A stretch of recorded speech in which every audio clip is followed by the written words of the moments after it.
Kau tahu kan rasa tu, bila kepala tak pernah berhenti fikir, tapi dunia tetap suruh kau senyum. Misi fikiran aku.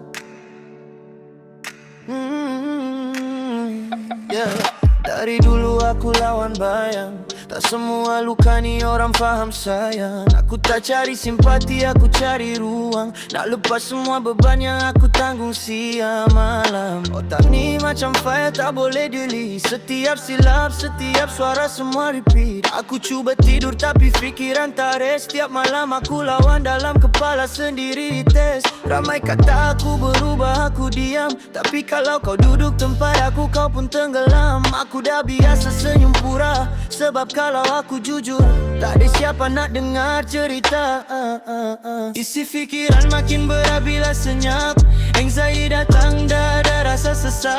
Aku pejam mata tapi minda tetap on. Aku lawan sendiri sampai cahaya pun hilang. Isi fikiran makin berat bila senyap. Anxiety datang, tarik aku rapat. Aku diam tapi jiwa ni jerit kuat. Tuhan je tahu betapa aku dah pernah. Aku bukan jenis tunjuk semut asa, sebab dunia suka tengok bila kau kalah. Aku belajar tahan, belas sabar, tapi makin lama makin aku tak kenal diri sebenar. Bila fikir hal dulu, aku jadi beku macam semua salah aku. Aku tanya diri apa aku tak cukup baik, atau memang hidup ni tak nak aku naik. Aku tulis bar sebab ni terapi. Kalau tak anxiety makan aku dari hati. Setiap malam ni macam perang tak henti antara aku, fikiran dan bayang sendiri.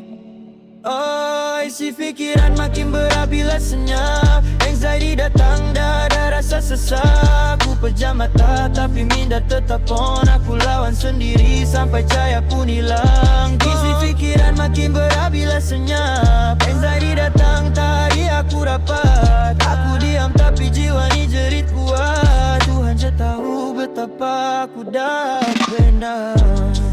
Malam makin panjang, tapi aku masih berjaga. Sebab bila aku pejam, semua datang balik. Ni bukan lirik, ni isi fikiran aku, bro.